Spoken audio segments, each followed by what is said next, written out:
Welcome to Speak the Truth in Love with Clint Day from St. Simons Island, Georgia, on WCGA 1100 AM, where we do speak the truth in love based on Ephesians 4:15. In today's woke PC culture, there are many forces that want to stop free speech, especially for people of faith. Good men and women must be willing to stand up for their faith and be salt and light to preserve our freedom. True freedom comes from faith in Jesus Christ. In John 8:32, God's word says, "The truth will set you free." Today I'd like to welcome a good friend, Steve Copeland. He and his wife, Pam, live here on St. Simons and spend a lot of time in Atlanta, too. He's just got an amazing background. It's just really good to have you here today, Steve. Thank you. I'm glad to be here. Yes, he's a mighty man of God. He and I do Bible studies together and other things. And tell me real quickly, just give background like you were on a public servant here in the area for a while. Tell us about that. Well, I was a public servant. I guess in terms of being on the JWC, I was a Correct. commissioner on the JWC. So what does that stand for? Joint Water and Sewer Commission. I served one term Yeah, on Joint Water and Sewer Commission. It was a great time. that's I good. enjoyed it. And then you and Pam, what brought y'all to St. Simons? Oh gosh, it's hard to. It's Pam grew up down in the Glenville area of Georgia, and they spent time over here when she was a child. Sure. And they'd come over. This would be one of the beaches they would come to, Yes. St. Simons. And we were up in Atlanta, and she basically introduced St. Simons to me. We'd come down, and I just fell in love with it. I wanted a place down here. And you know, the crash that came about 12 or 13 years ago, during that time frame, I decided, and we had become empty nesters, and we decided to sell the house in Yes. Atlanta. And we were up in Snellville. It was just too big a house for two people, and expensive to operate and all that sort of thing. So we put it on the market. And this was a time when nothing would sell. Mm-hmm. And we were down here looking around. The house had been on the market for quite some time. And I had a friend who was in my old home group up there who was a realtor who was selling the house, and I trusted him. And Pam's cousin was on the board at a condo association, and she called her up one day and said, "Hey, there's this condo for sale, and they haven't listed it, but the owner wants to sell it. Yes. And if you are interested, he has a buyer, but you'll have to come down tomorrow, Mm-hmm. and you'll have to pay cash for it. He's already got terms worked out with this other buyer." And so we'd been looking for a while on St. Simons for something, and gosh, we just couldn't find anything. Everything was just so expensive, and we had pretty much put the money together to buy something with, Mm-hmm. and it was available. So we jumped in the car and came down, and we looked at it, and after we saw it, we just said, "Let's buy it." We made him an offer. He took it. And 1 week later, we closed that house. And as Wow. we were driving home from that closing back up to Snellville, we got to Dublin, and my cell phone rang, and it was my realtor, my friend, and he said, "Steve, I have a contract on your home." Mm-hmm. And I said, "Amazing, that's just amazing." I said, "What's it going to take to make the deal work?" And he told me, and I said, "Do whatever you have to do, just make that deal work." And you know what? We closed that house up there a month later for the same price that we bought this one down here for. Wow. And we just basically swapped houses. So at the time, we had decided, God puts people in front of us and orders our steps. And we just thought this worked out that way for those kinds of reasons. Absolutely. And that's how we got to the island. And we've had the place ever since then. We've been back and forth. We've rented it out for a time, and now we're living in it again. And that's just the story of how we got to St. Simons. That is fantastic. And it's amazing how when we're obedient to God's call And sometimes we don't even realize, what the next step is. But when we're obedient, we feel led to do something like you did. And all of a sudden, literally, as you're driving home after making an agreement to buy this place here, Same day. God, literally the same day, as you're driving up I-16, and all of a sudden God opens that other door to close on that other house.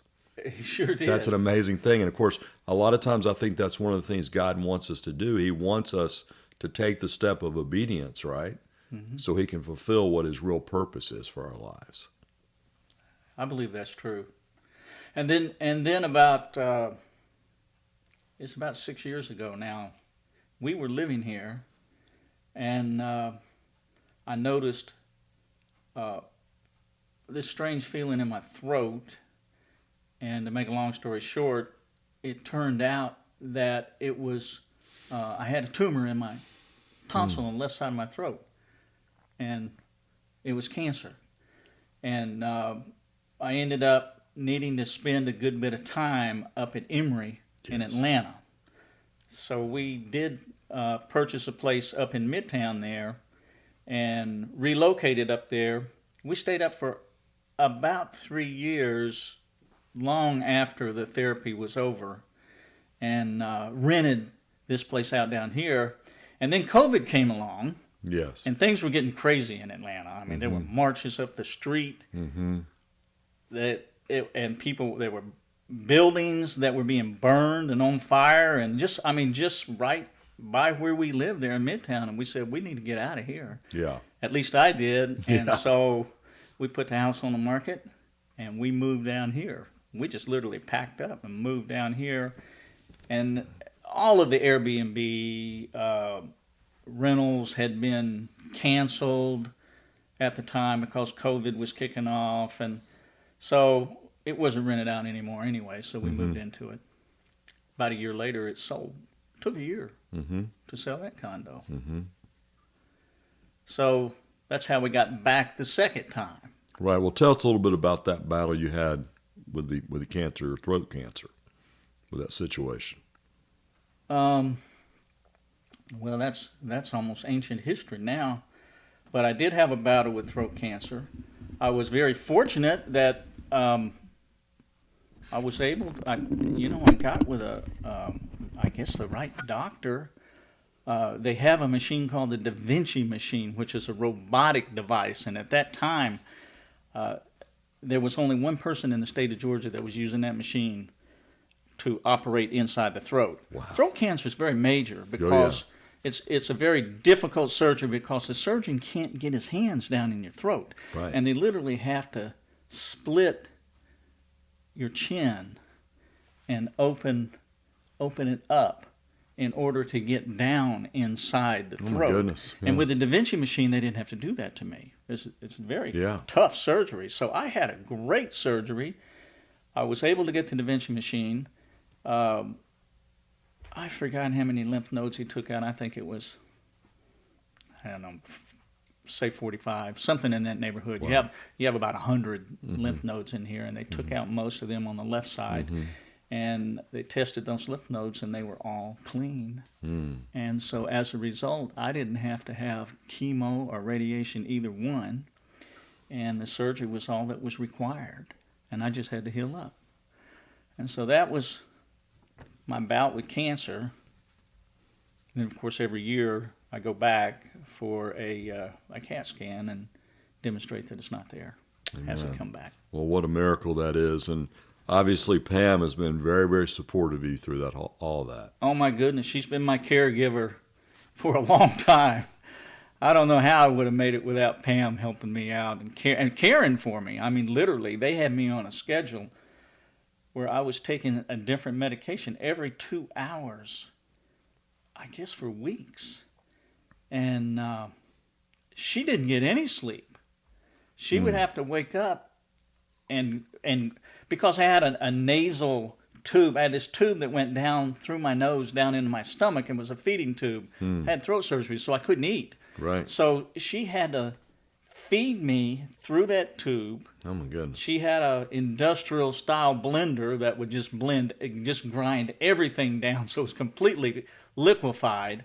and she would take those meds and put them in that blender and grind them up and push those through that tube every 2 hours for me, and sometimes with food. So that was a great thing. She was just amazing. It was a hardship on her. Right. But she did it. Yeah, that is really an amazing story. And of course, having someone there that would be so supportive is so key. Well, now tell us a little bit about your background on a career. I know you're a Georgia Tech grad. I am. And that's an awesome, very difficult school. And tell us about your background in that regard. Well, I am an engineer. I did graduate from Georgia Tech with a mechanical engineering degree. I worked as a mechanical engineer for years, probably 30 years. I worked in the power system in Georgia. So I did design and operations of power plants and power system, planned the system, did a lot of planning and that sort of thing. And then I decided about 15 years ago, I decided that I wanted to move out of that and work for myself. So I started a business as a headhunter that my wife and I ran, and we did engineering recruiting for the power industry mostly. That's fantastic. We try to do energy engineering recruiting. That is so amazing. That's good. Well, we're going to take a quick break. This is Clint Day from St. Simons Island, Georgia. Speak the Truth in Love. We'll be right back. Welcome back to Speak the Truth in Love with Clint Day from St. Simons Island, Georgia. I'm here today with Steve Copeland, who's sharing about his career and his background. And that's one thing we were talking about was career-wise. One of the things my dad used to love to say was find a need and fill it. And obviously, when you went on your own, you were looking to find a need and fill it, right? So tell us a little more about that career move that you made when you felt like it was God's time to do that. Well, I decided I wanted to get into sales.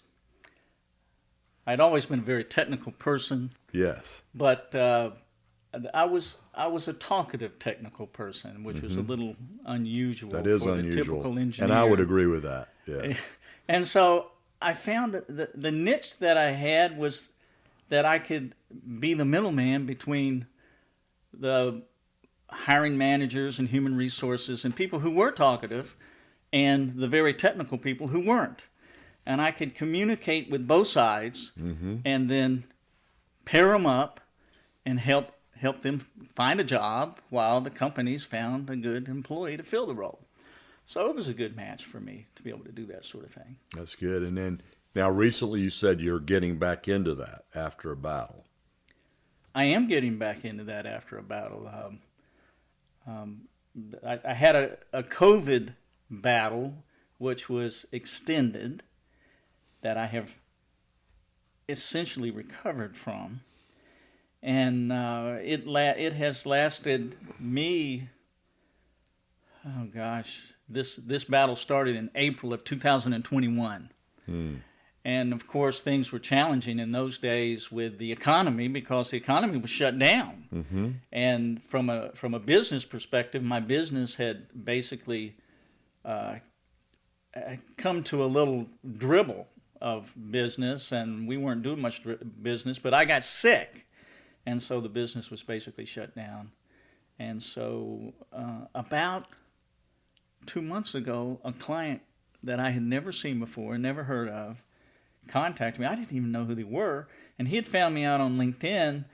And gosh, I'd let my LinkedIn profile just basically go defunct. But he searched me out and found me, and called me up and said, I need a senior process chemical engineer, and we're really having a tough time finding one. And do you think you could help us? And of course, I was starting to feel like it was time for me to work again. Yes. And and I have learned to look for whispers from God and watch for His hands in the things that I do and His direction. And I just decided, He put this together. This is just amazing that He put this together for me. Long story short, 2 months later, yesterday I had a candidate accept that role, and he'll be starting in a month. That's amazing. And so hopefully that's going to provide the cash flow to get the business going again now. Absolutely. Because it can and fund it. And it is amazing how we wait on God. We're looking to God. We're asking God, what does he want us to do? What's our next right step? And then how he opens up opportunities like that. That's just an amazing story. I love hearing stories of where God opens up new opportunities. Well, he's definitely opened opportunities for me, one after the other. And, my life, particularly in the last 6 years since I had the tonsil cancer, I've just had one miracle after the other that has come along. Yeah. That's been an interesting thing for me. What do you think God's been preparing you for in this process? That I'm still trying to figure out. My new slogan or my new byline is "Stay in the light," and I can tell you about how that has come about for me and what it actually means for me. But I've decided what God wants for me is for me to stay in the light. And it's so hard to stay on the narrow path. And now I get little nudges all the time. Stay in the light, stay in the light. And if I'm feeling like I'm coming off the path, I feel the nudge, stay in the light, and I can get back on the path. Mm-hmm. And so I think what he wants for me is to stay in the light. And I think he wants me to tell my story. And I have a story to tell. Yes, you do. It's very powerful. And you're doing it right now. I am. And I think this story needs to be heard. So it's not only the tonsil cancer, it's the COVID story. So I guess you'd like to hear about that story now. Yeah, well, we'll get into that in a few minutes. Okay. And when we talk about and Pam's support through all this, help us understand more even what she has been helping you through this process. Oh gosh, she's been so supportive of me, and when I was hospitalized with COVID, she literally there was a magnolia tree out beside the hospital down the street, and she organized a prayer group each day to come out there between 12:30 and 2:30 in the afternoon, and they would meet, and they would bring lawn chairs and lunches, and they would sing and they would pray. And they had a heart that one of our friends had made, and it was a giant heart that they put in my window so that people from the outside could see the room I was in the hospital, and they could sit out there and pray for me. So, that's just one example of how supportive she's been. After I came home, she went back to work. She took a job, and she's been working that job for over a year now. And that income certainly helps the family. Sure. While I've been incapacitated. Mm-hmm. I understand. Well, now that was during that time, April 21 and even the April before. I remember a lot of people would come to the hospital and turn their lights on in the car and honk or whatever. You were after that, right? So did you ever remember any of that type of thing, where they would come and a bunch of people would be in the parking lot praying for y'all? Well, I do remember looking out and seeing a lot of people out there Yes. one time. They actually rolled my bed. When they took me off the ventilator, they rolled my bed over and pointed it at the window so that I could see out. And I could see people down there. It was a wonderful thing. Yeah. Yeah, well, I know the community really came through in that period and really did everything they could to support everybody going through such a difficult time. And again, when we go back to the process, do you even remember kind of how you got COVID? Is there a line you can trace it to? Oh yeah, I remember how I got COVID. We were actually, doing a prophylactic therapy before during that time frame using the ivermectin horse paste, and we thought we were bulletproof because we were taking it. And Pam went to visit her sister up in Ohio. Turned out after she was up there, her sister was ill, and her sister and brother-in-law were ill. They were almost asymptomatic. The brother-in-law didn't really have any symptoms, where the sister had maybe she had a sore throat, but it didn't affect them. And it turned out later that they had COVID. And she came home, and I met her at the airport. And of course, you hug and kiss your wife at the airport, and if she's got COVID, you're going to get it too right then. I guess that's when I came down with it. Okay. And she was completely asymptomatic. And we went home, and a couple of days later, she was showing symptoms, and we tested her, and she had COVID. And Okay. Well, let's keep that thought right there. We're going to take another quick break. This is Okay. Clint Day from St. Simons Island, Georgia. Speak the Truth in Love. We'll be right back. Welcome back to Speak the Truth in Love with Clint Day from St. Simons Island, Georgia. I'm here with Steve Copeland today. He's sharing his story, his miraculous story from recovery from COVID. So go ahead and pick up where you were. Okay, so I do want to say how wonderful the staff at the hospital, Yes, totally how agree. wonderful they were, and how hard, diligently they tried to stay on top of my situation and keep me alive. And they were using the protocol that was provided to them by the FDA. You know, doctors count on, they don't have time to research, they're practicing. They count on the FDA, the CDC, the Hospital Association, all of these groups, the pharmaceutical companies, to provide the research and to tell them what works and what's the edge of technology. And then they administer that, hoping that it'll work. And it just turned out that they gave me convalescent blood, 2 bags of convalescent blood. They gave me the remdesivir, and I just continued to deteriorate, and my body was just deteriorating. All of my functions, you know, when they do blood tests, I looked at blood tests in the past, and you see you're either low or normal or high in each of the different areas. And after this was all over, I was able to access my portal and go look at my blood tests that happened during this 2-month time frame that this hospitalization occurred, and mine didn't say low, normal, or high. And just all of them, in every case, they said critical. They have a higher level of designation than high. It is called critical. And my friend, who's a friend of mine, who's a physician, my old roommate from college, he said, I was telling him about that, and he said, Steve, your organs were shutting down. Absolutely. All of your organs, you had multiple organ failure occurring in your body. And so I'm in the ICU now, and oh gosh, what an experience to be in a room where every person that comes into your room is masked with a kind of like a hazardous waist suit on, where they're covered from head to toe.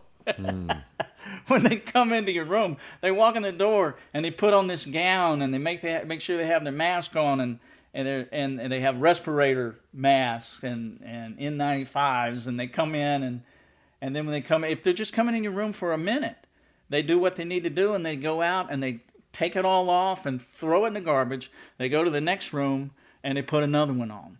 And the ICU is just full of patients with COVID, and you have alarms all around you monitoring your functions, and they're ding, ding, ding, and a nurse will come in and adjust your airflow or whatever it may be to turn off the alarm. It's just an amazing thing to be through 24/7. So at one point in time, well, I guess one of the first things I noticed, one day I looked down and my right leg was swollen, quite large. And I called my nurse in, and she looked at it. I said, my leg's swollen. And she set up an MRI, no, an ultrasound, and they came in and checked it, and I had 2 arteries that were had clotted, and of course they already had me on blood thinner. I said, "What can we do about this?" And of course I'm speaking through Yes.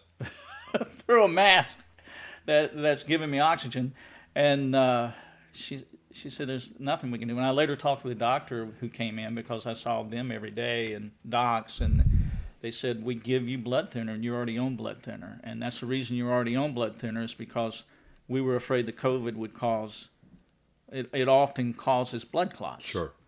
So, long story short, on the blood clot, about 2 weeks later, it went away. They went away, but this is another miracle. People are praying all around you. Oh, they're Your praying wife's all got around the me. I'm praying. Magnolia tree I'm praying. You're laying there praying like you've never prayed before. Well, the nurses are coming in praying for you. Right? That's true. And in the beginning, it's funny that the cycle we go through. And in the beginning, I'm thinking, well, I'm just going to, I'm just got a little COVID and it's going to go away. And then you realize it's not going away and you're deteriorating and they're bringing more mask on you. And the nurse, the respiratory therapist that put that mask, that high flow mask on me, she just started crying. And I didn't know why she was crying. She said, "Mr. Copeland, I'm so sorry I have to do this to you." I didn't understand it, but it was because, I know it was because she knew, the 100 cases that had died before me, this is what she had to do. And they were wheeling me into the ICU with a high flow, and she knew this is the route I was going. Mm-hmm. Well, fortunately I didn't. But, so I lost my train of thought on that, but yes. So it's a very difficult time. The things that were going on, you start off thinking you're going to be okay, and then all of a sudden I started realizing, well, you may not live, and you don't have all of your things in order for your family. So I started trying to work through my cell phone with my wife, who I hadn't seen in days and days, because you can't see your family. Right.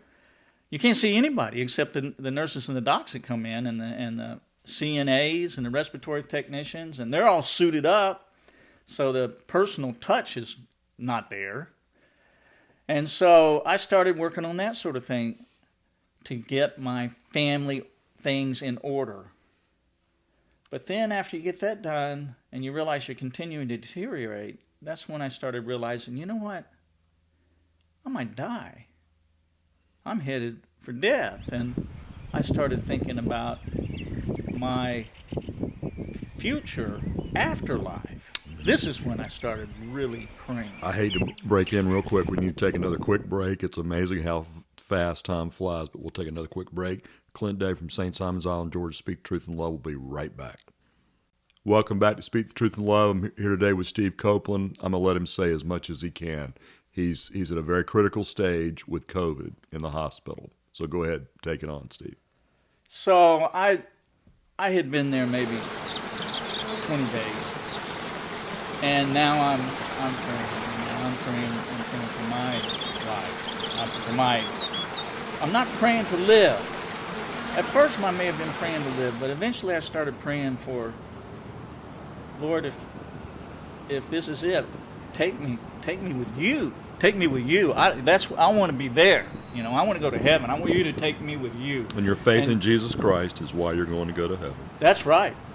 And so really start thinking about that. These things really hit home at this time when I was on the edge of the cliff, literally. And I had a doctor come in and tell me they had done everything they could for me. There was nothing else they could do. I had developed what they call a cytokine storm now, which is your immune system is just attacking your body. You've got so many drugs in there, and your body's just your immune system's going nuts trying to kill everything, and it is causing now more damage to my lungs. Mm-hmm. So I'd gotten a little better, and then it just turned for the worse. And eventually, a doctor comes in and he says, "Mr. Copeland, I can't save you." And I had told everybody before, do not put me on the ventilator. If that time comes, you got to promise me this is my family. You won't authorize it. You won't allow them to do that, because I'd heard that everybody on the ventilator Absolutely. died. That's right. And so he said, Mr. Copeland, I can't save you. I'm going to have to put you on life support. I need to put you on the ventilator. And he walked out of the room. And I was thinking about it, and I just thought, well, sure death versus, 15% chance you might come off of it. So he came back in the room. He says, what do you want me to do? I said, I want you to save my life. Put me on a ventilator. Mm-hmm. It happened so fast. They were so ready. They must have had a bag of fentanyl hanging behind me, because that's what they gave me, and it just knocked me out. It's abnormal for you. They can't put a tube down your throat unless you're knocked out. That's right. And so they knock you out, and they put this tube down your throat. And a few days later, they started waking me up a little bit. And I had some, and we don't have enough time to talk about it, but I had some dreams and things during that time period while I was on the vent. I do remember things. People say, do you remember it? But you're not completely in a coma. Absolutely. I mean, you're in and out, and they would come in and put shots in my stomach, and then they decided that the nurses that I had were just, I just got the best of everything. Mm. It was just amazing that they took such good care of me. And this one nurse, the day they started waking me up, she says, she started checking me out, and I think they backed off the ventilator, or they turned it off or something for 12 hours or something like that. And then they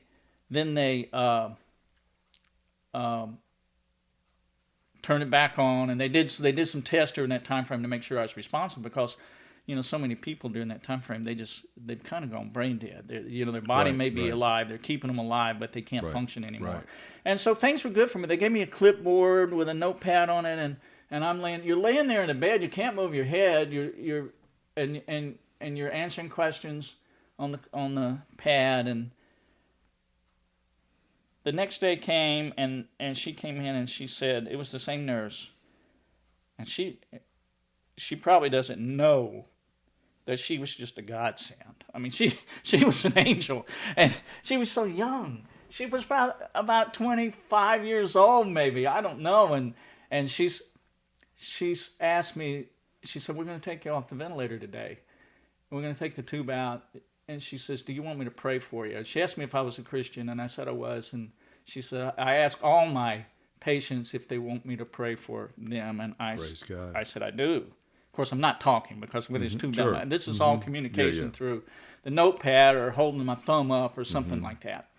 And so she started praying for me out loud. And I'm praying, of course. I'm praying. Now that I'm awake, I'm praying. And in my mind, I would say the Lord's Prayer over and over and over, and it kept getting scrambled up, and I would have to start over and do it again, and I just did it over and over and over. Sometimes I'd make it all the way through, and sometimes I wouldn't, and I'd have to start over. And then came the final moment where she was standing there, and the respiratory therapist was beside her, and she says, "We're going to take the tube out. Are you ready?" And I didn't realize at the time, I motioned yes, I was ready, but I didn't realize at the time when they say, "Are you ready?" what she meant was, "Are you ready to live or die?" Because when they take that tube out, they think it's going to be okay, because they've tested you and they know you're responsive, and they've turned the machine off, and they can see that you can breathe on your own, but now is the critical moment, because you can't live long without air, and you just go brain dead. And they lose them during this time frame when they pull that tube out. And I motioned yes, and I was in this, what I just call a bubble of light. There was this light, soft blue haze around me, all around my body. And there was up above me, above my head, was just the brightest white light pouring in that you can imagine. It was just bright, pure, white light. And I couldn't move my head, but I could look out the side of my eye, and I sensed this cold image over to my right, and it was like I felt like this cold thing over there. If I came out of that bubble, it was going to snatch me away. And I'm praying. Tube's still in. She says, okay, we're going to take it out. Respiratory therapist reached over and she pulled that tube out.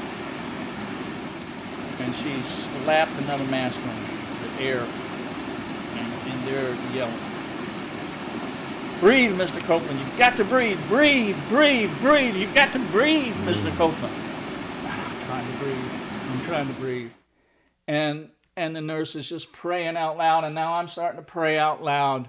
And when I prayed, she said the same words, whatever I was saying, she was just repeating them after me, the same words out loud. And the bells are ringing and alarms going off, and she says, it's not working. We got to change him back out.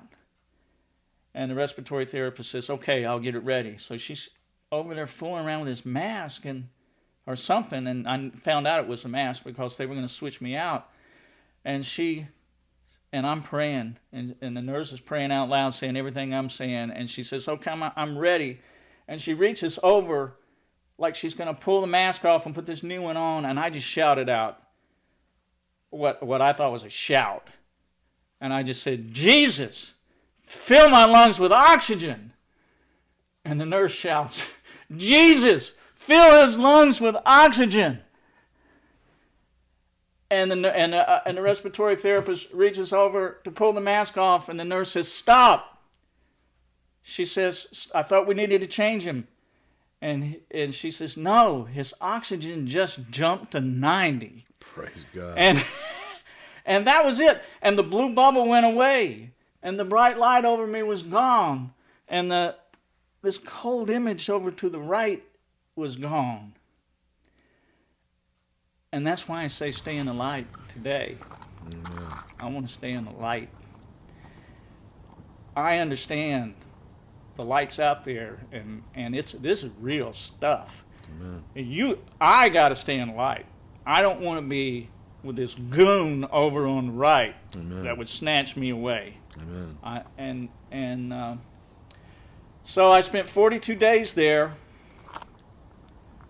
They released me they moved me down to Brooks Rehab, and I did inpatient rehab for another 14 days. So I was hospitalized for 56 days total, wheelchair bound, on oxygen, came home.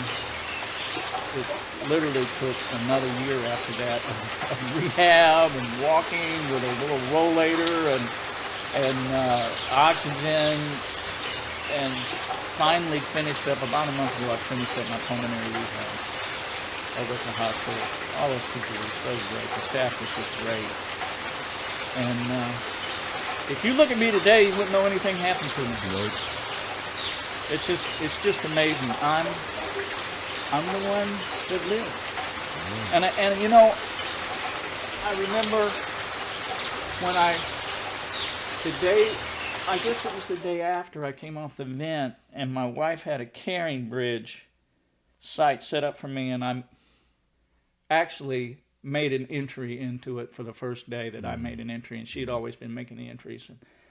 And I found some music on Spotify, which was Amazing Grace, because I just felt like I had been released from bondage. And I put that out, and I wrote a little message to people who were reading it about how I'd cried out to Jesus, and somebody wrote back to me about, God has the ability to breathe life, and Amen. He literally breathed life into people, and it's all throughout the Bible. And He breathed life in me. Life into me. He breathed life back into me. And I said, miracles. I've been thinking about studying about these miracles, and they happen all the time here in this hospital, and everybody doesn't realize all the miracles that are going on in this hospital. Amen. I just have one after the other miracles, and I said, why did he give them to me and not to everybody else? Because the people were dying all around me. And I said, you know what I learned about faith? My faith has to go a step beyond what I thought faith was. Not only do I believe, I have to expect. I have to know that this is what God's going to do for me and expect for him to come through. That's Amen. Faith. And Amen. I reached the point that I expected him to come through. And when she finished and I shouted that and the nurse said, you don't need the mask anymore, he doesn't need it, I said, why did he wait so long? And she says, I guess he just wanted to hear you say it out loud, Mr. Copeland. Amen. Amen. Wow. What a story. Well, man, brother, Steve, I am so sorry we have to go. We're about out of time. But what a story. Thank God for you and Pam in the hospital that came through, helping you so much. And I'm praying against what the federal government does a lot of times, but you're a walking miracle, and we're so grateful you're here. And thank you so much for sharing your story. So good day, friends. I want to thank you for joining us today for Speak the Truth in Love with Clint Day from St. Simon's Island, Georgia. And remember, a good day is a God day.